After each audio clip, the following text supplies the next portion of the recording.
Chapter 1. Ryan changed his college application at the last minute. He regretted the childhood engagement that had been set up between us. He left me behind in the north. He said, "Senior, it's hard for you to be alone in the south. I want to accompany her. Be understanding." I held back my tears and hooked up with Ryan's brother. The night before our engagement, Ryan burst into the engagement party, eyes red. "I've treated you like a brother, and you steal my fiancée."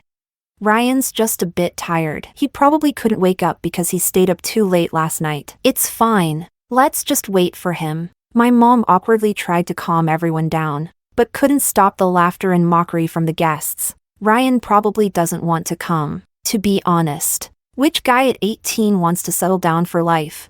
Today was both my graduation party and our engagement party. I hadn't been able to get in touch with Ryan for over an hour. My palms clenched and relaxed. I lowered my gaze to hide my embarrassment. Our two families had known each other since childhood. Our grandfathers were comrades in arms, and our marriage had been arranged from the time we were babies. The first time I saw him, I immediately liked him, but as we grew older, he became more and more disgusted with this childhood engagement. When adults teased, "Ryan, are you going out again with your little wife?" Every time, he would furrow his brows, click his tongue, and quickly distance himself. Annoying. "Stop following me." "Why? I told you I wasn't coming." Reality and memories suddenly overlapped, and I realized his dad had personally come to take him home. He looked like he had just gotten out of bed, his hair a mess, his face cold with resentment. Smack! His dad slammed an admission letter on the table and yelled at him. "Tell me, why did you change your application?" Ryan raised his eyebrows nonchalantly. "I'm an adult now. I can make my own decisions. No need for you to interfere." The admission letter was pushed over to me across the long table. I lightly touched the bright red characters with trembling fingertips. Hainan University. The night before filling out college applications, our families gathered together to discuss where to apply. Ryan bit into an apple and suddenly spoke. "Let's go to Beijing. Emma hasn't been to Beijing yet." His deep, dark eyes looked at me. "What do you think, Emma?"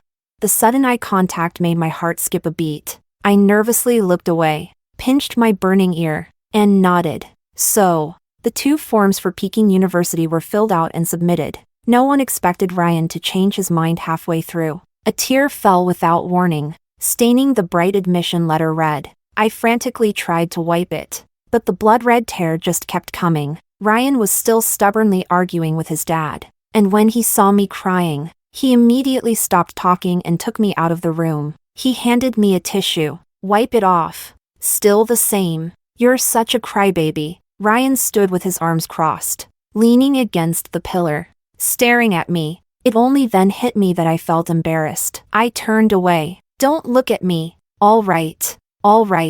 I won't look." His tone was teasing but indulgent. When my emotions settled, he rubbed his nose and explained, "The thing with changing the application.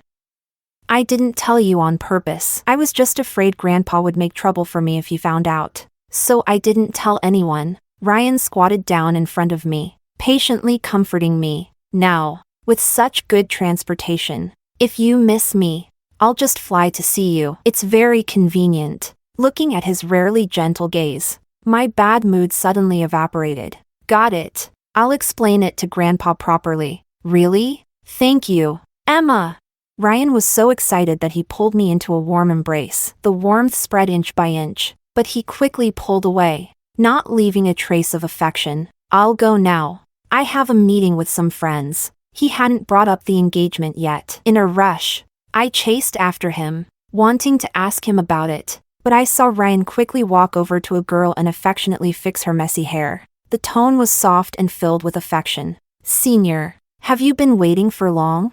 My family is all settled, but you know I have a clingy childhood friend." "Don't worry. My feelings for her are just sibling-like. We can't have a falling out yet. She's easy to handle, and I still need her to cover for us." Chapter 2. I can't remember how I got home that day. I only remember that the moonlight was bright, yet cold, to avoid Ryan.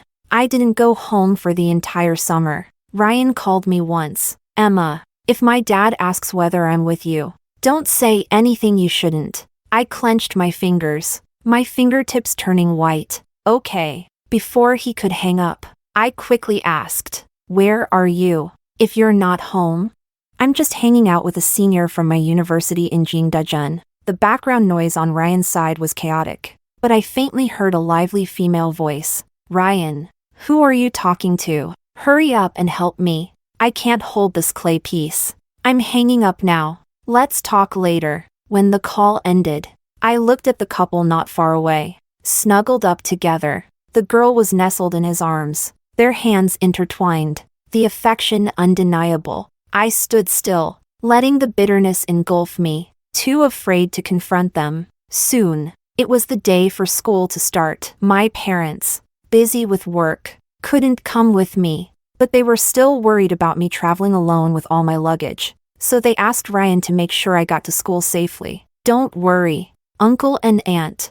I'll make sure Emma gets to school safely." Ryan grinned, lazily playing with the wet ends of my hair. Once Ryan was confirmed to accompany me, I didn't have a chance to object. I secretly glanced at his chiseled side profile, a fluttering feeling rising in my heart. At midnight, Ryan climbed over the balcony and knocked on my window. "What are you doing here?"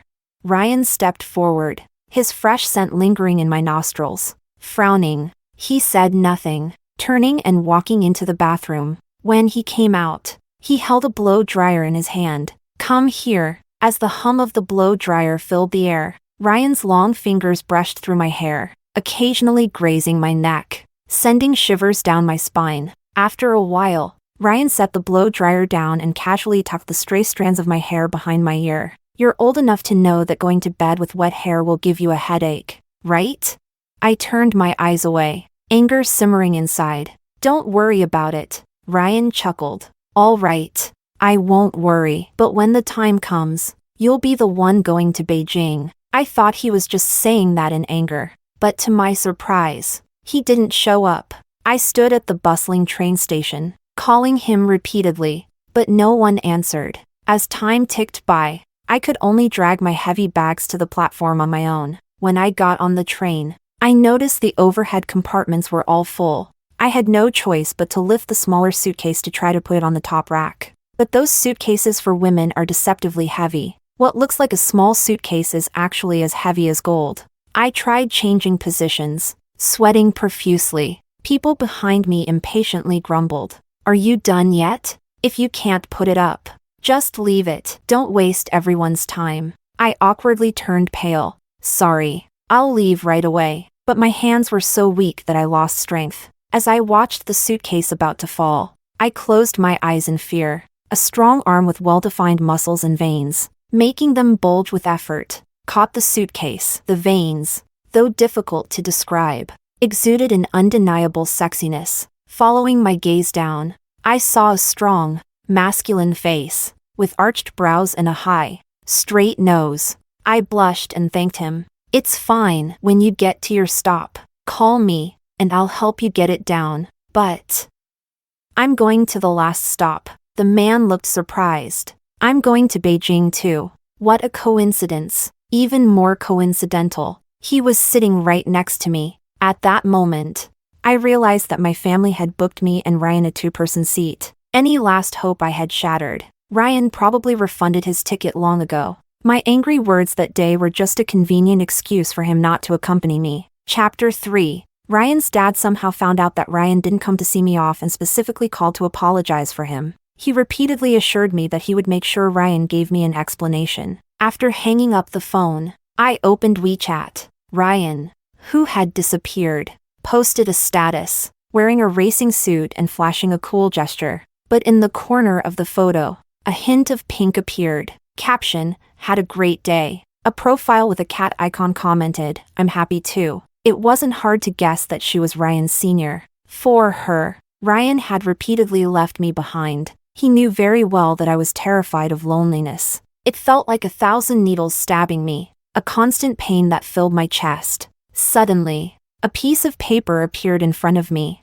The man politely turned his head. "Wipe your face." Only then did I realize my face was covered in tears. "Thank you." As if to shift my attention, he introduced himself. "My name is Hudson. a freshman from the computer science department at Peking University. Nice to meet you. I slightly lifted my gaze and reached out my hand. Emma, mathematics department at Peking University. Nice to meet you too. Our hands met, and as Hudson pulled his hand back, his pinky finger accidentally brushed the back of my hand, sending a ticklish feeling. With Hudson by my side, the journey to school became much easier. He willingly took on more than half of my luggage. I felt a little embarrassed. Thank you, Hudson. Let me treat you to a meal. Hudson gladly agreed. We had Beijing's local dishes. Hudson seemed to have quite an appetite, so I ordered a whole table of food. Hudson laughed and shook his head. Do you think I eat that much?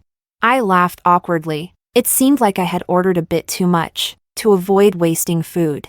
We both devoured the meal in silence, not saying a word.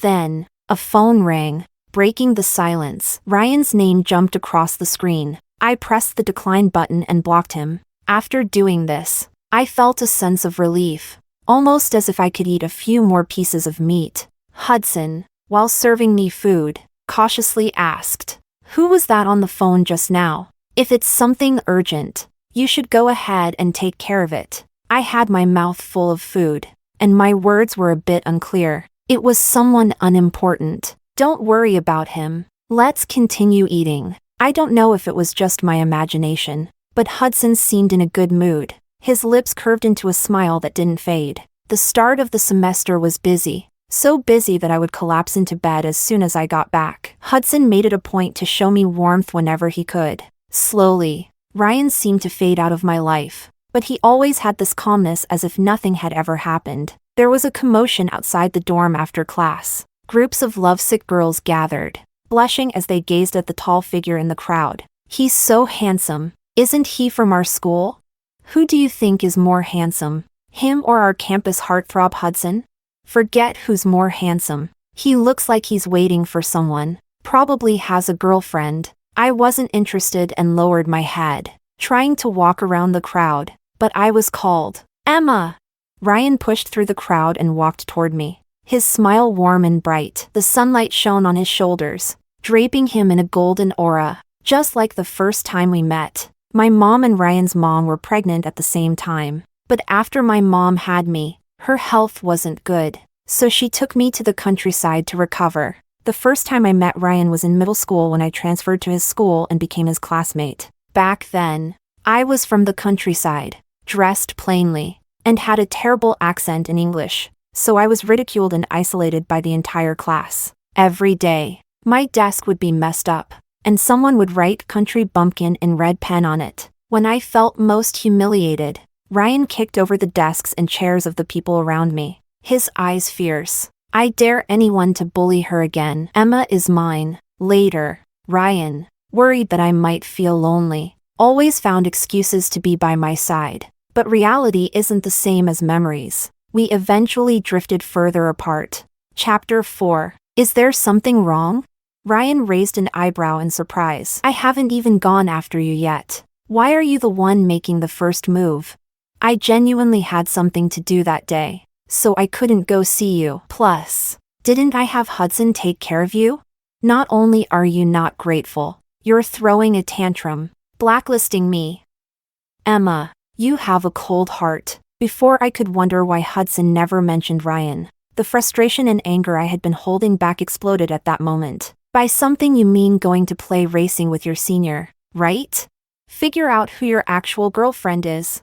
I had become the very thing I hated most, losing my sanity over love. Like a crazy person, seeing my tear-streaked face, Ryan softened his tone, trying to calm me down. I know you're my girlfriend, but my senior has done me a favor, and I can't just abandon her. Look, from now on, I'll visit you every week, okay?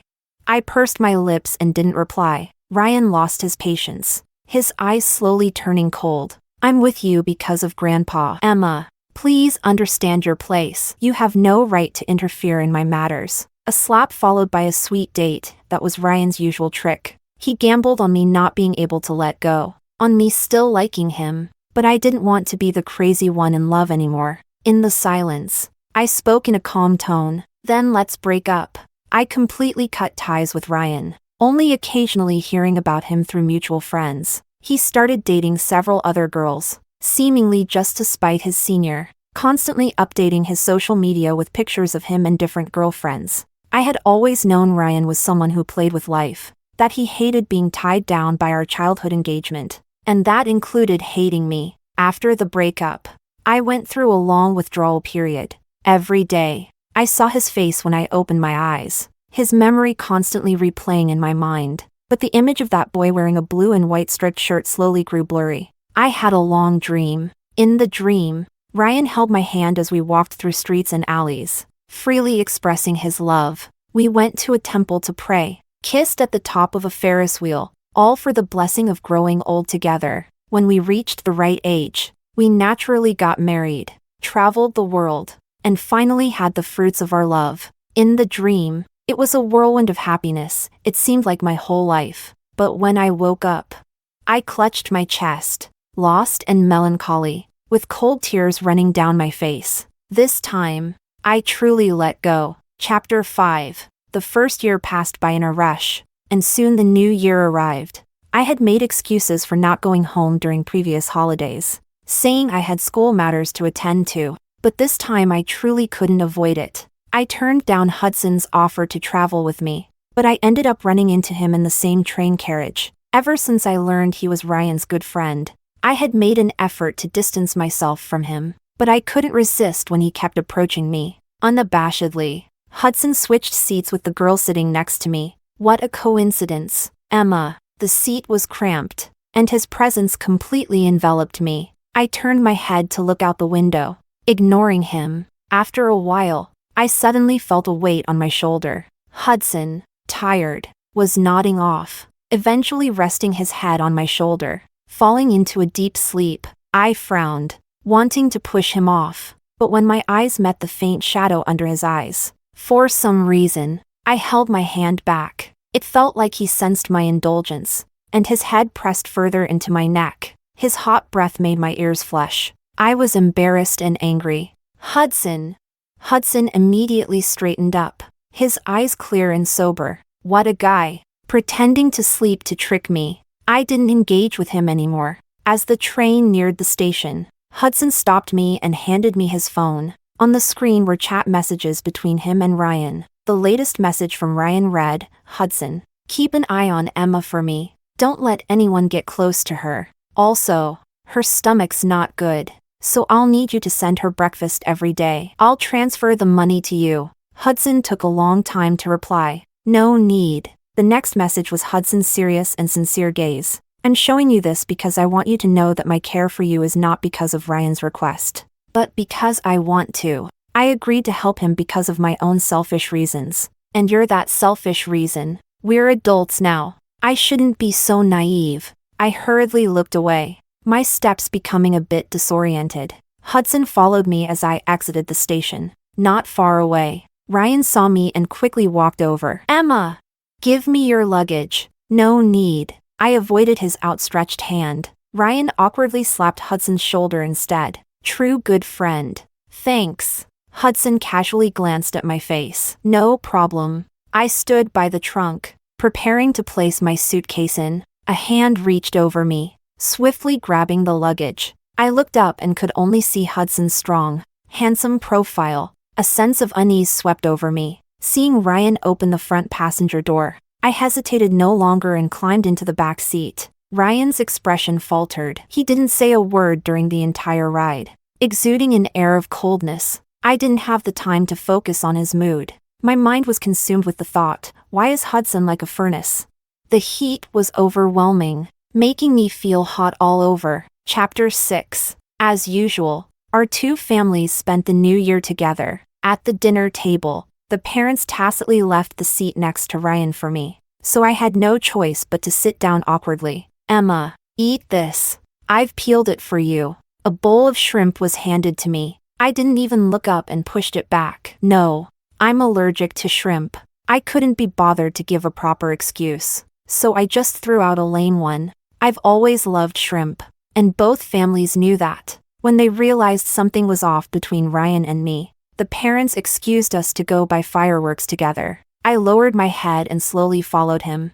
I was holding a sparkler, and Ryan turned around and smiled at me. Emma, you always ask me to play with sparklers every year. I was wrong before, but today I'll play with you. Looking at the sparkler, some memories were triggered. In the past, every New Year's Eve was spent buying fireworks with Ryan. He liked thrilling things, and he couldn't get enough of things like Gatling guns, while he'd always sneer at sparklers. At the checkout, Ryan ignored my eager anticipation and took the sparkler out, lightly mocking. How old are you and still playing with sparklers? So childish. As my thoughts returned, I looked away and slightly parted my lips. No need. Childish. Ryan awkwardly put it down, but as I turned to leave, he stopped me, placing his hands on my shoulders. Emma, there's been a misunderstanding. I looked up, eyes filled with sarcasm. Misunderstanding? Do you mean that changing your college choice to Hainan University was a misunderstanding? Or that you kept abandoning me again and again for your senior? Was that a misunderstanding? I am clearly your girlfriend, but you chose to hurt me over and over for someone else. Is that a misunderstanding, Ryan? Ryan let go of me with a defeated expression, regret filling his eyes. I know I've hurt you in ways that can't be undone, but can you give me a chance? Let me make up for it. I felt my phone vibrate in my hand. It was a message from Hudson. I'm downstairs at your place. Let's go set off fireworks. Hudson's name flashed across the screen, and before Ryan could react, I said, no. And by the way, Ryan, thanks for the red envelope. Before I left, Ryan shoved both the red envelope he received and the one he gave me into my hands. The envelope bulging. Why should I turn down money? When Ryan heard me call him Ryan brother, it felt like a thunderclap, freezing him in place. His blood seemed to freeze in his veins. Ryan was only 2 months older than me when we first met. I hid behind my mom and timidly called him Ryan brother. Later, as a naive girl with a blooming heart, I refused to call him Ryan brother anymore and started calling him by name. Now, I had returned to the status of a little sister, no longer hoping to take away that bright moon. Ryan stood there, stunned, watching my back get farther away, an increasing sense of fear growing in his heart, as if he had lost something important. Chapter 7. From a distance, I saw Hudson standing downstairs, wearing a thin leather jacket. Though he looked like a tough guy, his eyes betrayed deep frustration as soon as he saw me. Where have you been? I've been waiting for you for so long. Your hand was so cold when you touched mine. I wasn't buying it. All right. Stop acting. Come upstairs with me. I'll find one of my dad's jackets for you to wear. I led the way, but Hudson was slow to follow. I'm not ready to meet your parents yet. Let's wait a bit. When I'm prepared, I'll definitely find a chance to formally visit Uncle and Aunt. The way he said it made it sound like a ugly bride was about to meet her in-laws. I suppressed the flutter in my chest. Then let's go to the mall and get you a new jacket. Hudson flashed a triumphant smile and walked over to grab my hand. Is it cold? You'll know once you hold my hand. Hudson's hand was broad and warm, and my cold fingers started to warm up. My heart, too, felt a bit warmer, seeing that I didn't pull away. Hudson's smile grew wider. Let's go set off fireworks. A bag full of various sparklers, with a couple of Gatling guns thrown in. Hudson awkwardly held a heart-shaped sparkler with his large fingers, looking a little comical. I couldn't help but laugh at him. Hudson, do you have to be this funny? Hudson laughed without replying, pulling out a Gatling gun from the bag. Want to try? I was eager. Let's do it! Hudson pulled me into his arms, his strong hand steadying my elbow, filling me with a sense of security. The fireworks in the sky bloomed, one after another, and my face flushed with excitement. Suddenly, Ryan's voice came from behind us. Hudson, setting off fireworks with your girlfriend? I jumped in surprise, quickly ducking into Hudson's jacket. Hudson glanced down at me, nodded. Yeah, aren't you brothers anymore? When did you start dating? Didn't even introduce me. My face was pressed against his chest, feeling the vibrations of his chuckles. Little girl's shy. Next time I'll introduce you. Okay. After Ryan left, I cautiously poked my head out from his jacket, only to meet Hudson's playful eyes. What are you hiding for? Am I someone you can't show in front of? I rolled my eyes and poked his chest. Should I tell Ryan that you've been using the brotherly bond to steal his girl? Aren't you afraid he'll punch you? Hudson grabbed my misbehaving hand, sighing inwardly. How small is she? How soft.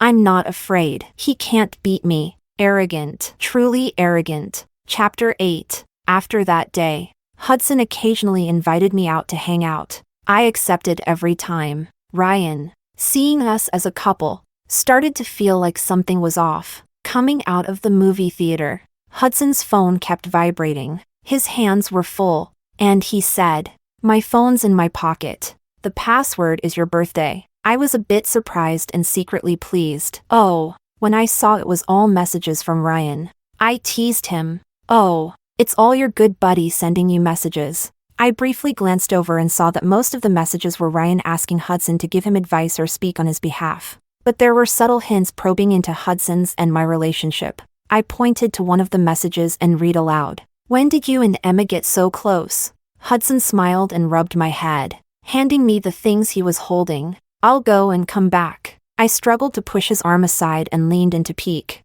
"Let me see what you replied." Hudson raised his arm high, looking down with a faint smile. "Try taking my phone if you can." Competitive instincts kicked in, and I tightened my grip on his arm, using it to propel myself upwards with a jump. But Hudson bent down, effortlessly supporting my hips and lifting me. His warm and strong arms were holding me, creating an undeniable presence. Blushing, I struggled. "Put me down." "Nope." A little boy passed by and looked at me, full of envy. Dad, I want to be picked up like that, sister. It looks so cool." The boy's father also picked him up. Soon, all the kids in the shopping mall were sitting on their dad's arms, looking extremely proud. I angrily hit Hudson. "Put me down, or I won't talk to you anymore." Only then did Hudson set me down. As soon as my feet touched the ground, I sprinted away, swearing to ignore this annoying guy for the next few days. When I got home, without catching my breath, I was dragged into a family meeting. Ryan stood up and said, "This time, I'll make sure Emma gets to school safely." I frowned. "No need. I'm going with Hudson." Mom asked, "Is Hudson your classmate?" "Yes." "Then the three of you can go together." Dad made the final decision. I pouted and went back to my room. I picked up my phone and saw all the messages from Hudson. "Lady Emma, I'm sorry. I won't pick you up and carry you like a kid again. Please forgive me. Please, please." With a picture of a puffed up little dog. "I'll keep holding my breath until you talk to me." I couldn't help but smile and look up, only to meet Ryan's dark face. "What's your relationship with Hudson?" I stood up and grabbed a jacket, draping it over me. "What's it to you? If you climb my balcony without asking me again, I'll call the police." Ryan clenched his fist, suppressing the turmoil inside, and spoke with a trace of bitterness. "Emma, do we really have to get to this point?" I looked up calmly. "Isn't this exactly what you wanted? You didn't like being trapped in this childhood engagement. So I'll set you free. What else do you want from me? If you're worried about what Grandpa might say, I'll find time to confess to him before I go back to school." "Don't worry. I didn't mean it like that." "Then what do you mean?" In the silence that followed, Ryan's phone rang loudly. Ryan glanced at it, quickly hid it behind him, and pressed decline. The phone kept ringing insistently. I chuckled. "Go ahead and answer it. Don't keep your senior waiting." "Emma." Ryan hesitated for a moment, then left, watching his back fade into the night. I suddenly felt an inexplicable sadness. The love and like he expressed felt so shallow, not even worthy of the passionate young man from my youth. Chapter 9. I took some time to visit the old house. Both grandfathers were in great health, playing chess and practicing Tai Chi with ease. When they saw me, although they didn't say anything, the smile in their eyes never faded. They pulled me in to play chess and taste tea. I stayed for dinner with them, and when it was time for me to leave, I finally brought up the topic of canceling our arranged marriage. Both grandfathers seemed to already know what was coming. "I was wondering why you seemed so distracted. Turns out, you've been hiding something." Ryan's grandfather, angry, said, "Did Ryan upset you? If he did, just tell me. I'll sort it out for you." I quickly explained. It's not about him. It's just that I don't like him anymore. Ryan's grandfather sighed. When we arranged this marriage, we thought it would give you someone to rely on. Our families have known each other well, and we thought he wouldn't hurt you. But we never expected this little brat would end up hurting your heart. It's my fault. I shouldn't have interfered with your relationship. It's because of me that you've suffered. I felt my nose get sore and threw myself into my grandfather's arms, crying loudly. Time flew by, and graduation was right around the corner. My parents didn't want to miss my graduation ceremony, so they made time to come to Beijing. This time, Hudson was well prepared, bringing various expensive wines, cigarettes, and skincare products with him. My parents had known for some time that I had broken up with Ryan. They had a feeling something was going on but hadn't realized it was with Hudson. Uncle and aunt, long time no see. My dad stood up and patted his shoulder. Good boy.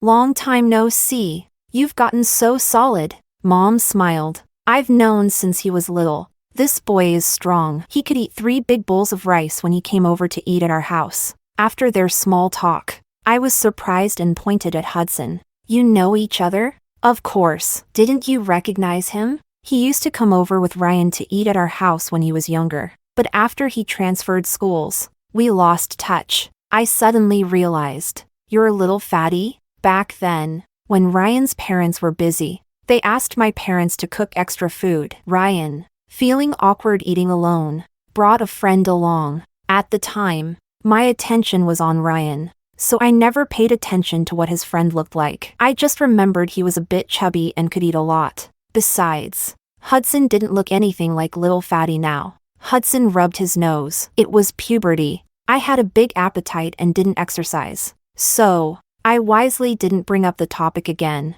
Years had passed, and Hudson got along very well with my parents. Before I knew it, the engagement party had been set. I glared at him playfully. Who agreed to marry you? Hudson scratched the palm of my hand, whispering, You agreed yesterday. No backing out. I asked why he proposed yesterday, and realized he was trying to rush me into marriage. Well, if the guy is obedient and pampered a little, what's wrong with that? All right. I can't back out. The engagement party was set for 2 months later. Just the right amount of time. I didn't have to worry about anything. Just invited my friends. Looking at the message box below, I hesitated for a moment but still sent it. Ryan, my engagement party is on March 7th. Will you come? Once sent. I didn't think about it again. Whether he came or not didn't matter. I invited him because I didn't want it to be too awkward for our families. But soon, I regretted this decision. Chapter 10. Seeing Ryan again felt like a lifetime had passed. He looked haggard, with dark circles under his eyes, but still had his hair styled and wore a suit to my engagement party. When he saw me, his eyes briefly lit up, before he suppressed a bitter smile. Long time no see, Emma. I smiled graciously. Yes, it's been a long time. The last time we met was on a weekend during our junior year. His senior, uninvited, saw me and started pointing at me, scolding me. So you're Emma? I've been wondering how you can be so shameless. Breaking up with Ryan and still clinging to him. A coldness spread across my face. When have I clung to him? If you weren't clinging to him, why did he break up with me? She shot back. Seeing her love-struck and confused expression, I sympathetically shook my head. If Ryan broke up with you, shouldn't you ask him why? Before she could respond, Ryan rushed over, interrupting her. Elena, what the hell are you doing? He turned to me, looking apologetic. Sorry, Emma, can I take you out for a meal later? I nodded, seeing this as a good opportunity to clear things up. I don't know what Ryan said to Elena, but she ran off crying. At dinner, Ryan explained to me, Do you remember our high school homeroom teacher? I nodded. Back then, Ryan often skipped class and got into fights. One time, he was cornered by some thugs outside school. Our homeroom teacher saved him but ended up getting beaten and broke a bone, staying in the hospital for 2 months. After that, Ryan started taking his studies seriously. Elena is his daughter. At the time, I didn't understand my feelings for you. People were constantly whispering behind my back, calling me your family's child bride. My pride got in the way. and I started getting more and more frustrated with being tied to you. I hated the pressure from our elders and just wanted to escape. When it came time to fill out college applications, the teacher asked me to visit Elena, and in a moment of impulsiveness, I changed my application to her school. I'm not telling you this to ask for your forgiveness. Maybe it's selfish, but saying it out loud makes me feel a lot better. At that time, I loved Ryan and always chased after him for answers. But now that I finally had one, there wasn't a ripple in my heart. I looked out the window at the setting sun, so bright and beautiful. With a soft smile, I said, "It doesn't matter anymore."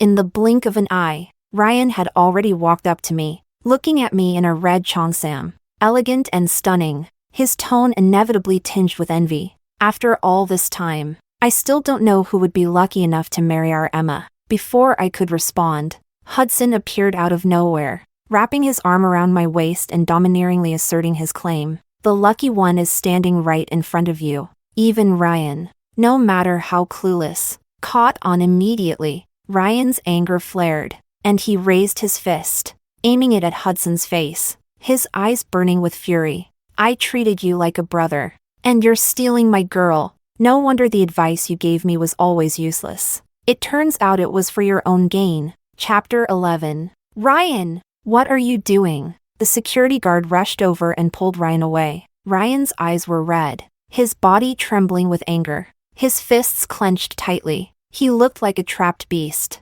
regret and unwillingness consuming him, and the last string of his resolve snapped. I glared at him, pointing. "Ryan, you're not welcome at my engagement party. Please leave." After saying that, I didn't wait for his reaction and turned, holding Hudson's bruised face, feeling a wave of sympathy. "Does it hurt?" He nudged my hand. "Yes, but if you kiss me, it won't hurt anymore." Hudson rarely acted so coquettishly in front of others, but for whatever reason, I still kissed him on the cheek. "Let's go. We need to put some medicine on it." Ryan watched the closeness between us without a care, his emotions violently stirring. His fingertips trembled, and he forced a bitter smile. He broke free from the security's hold and walked out of the hotel. Once out of everyone's sight, Ryan collapsed, kneeling on the ground, covering his face and crying out in pain. His sobs echoing. His Emma would never come back. No serious injury, just apply the medicine on time, the doctor said. "Thank you, doctor." I finally breathed a sigh of relief. "Are you stupid? Didn't you know how to avoid it?" He didn't say anything wrong. "I really wasn't being fair," Hudson replied. I was intrigued. "How were you unfair?" Hudson's eyes sparkled with amusement. "He asked me how he could get you to take the initiative and reconcile. I told him to get a few girlfriends, post pictures with them on social media to make you jealous." I was stunned. "He believed that?" Hudson shrugged. "So it's not my fault. He's the one who's dumb." When I was still caught up in the fact that he gave such bad advice, Hudson cut me off by kissing me. "I'm your husband. No more talk about other men." I smiled, wrapping my arms around his neck, and kissed him back passionately. "Got it, Mr. Hudson." Side story, Ryan's perspective. From the moment I could remember, Emma's name had always been a part of my life. My mom always mentioned when Emma would come back, and when she scolded me, she would often say, "If only Emma were my daughter." My dad always pulled on my ear, reminding me that Emma would be my wife, and I should love her, protect her, and never let her suffer. I was a bit annoyed with Emma, but at the same time, I also looked forward to seeing her. Was she really that great? Finally, I met her. Emma, with her round eyes, looked at me, and my heart melted. She sweetly called me Ryan brother. I thought, having such a little wife wouldn't be so bad. When she was bullied, I would be angrier than if it happened to me. I couldn't stand seeing her trying to hold back her tears. That's when I silently swore that I, Ryan, would never let Emma cry in this lifetime. But as high school came, I had more friends, and it became difficult to bring a girl along. There were always people making fun of me. Gradually, I started to dislike Emma. I didn't like how she always followed me. Didn't she have her own friends? Why was my name always attached to hers? But beneath that teenage stubbornness, I still cared about her. When she confessed to me, blushing, I immediately agreed, but I used the excuse that early relationships were bad and asked Emma not to tell anyone. Through this relationship, Emma became more obedient. I told her to stay at home and she never followed me again, even when I flirted with other girls. I just had to say a few sweet words, and she wouldn't get upset. I was proud of my cleverness. But this underground relationship didn't last long before it was discovered by our parents. They were pleased with it, and they immediately began to plan the engagement banquet. I was really fed up with it. At the same time, when our homeroom teacher was having a talk with me, she mentioned her daughter. In a moment of impulse, I changed my university preference. Forget about Beijing. I didn't want to be tied to Emma anymore, but when I saw her so heartbroken, I panicked. I was afraid of losing her, yet I kept pushing her away, saying things I didn't mean. I often regret it. If I hadn't changed my university preference, maybe the one standing next to Emma would have been me. But there's no medicine for regret. Ryan forever lost his Emma.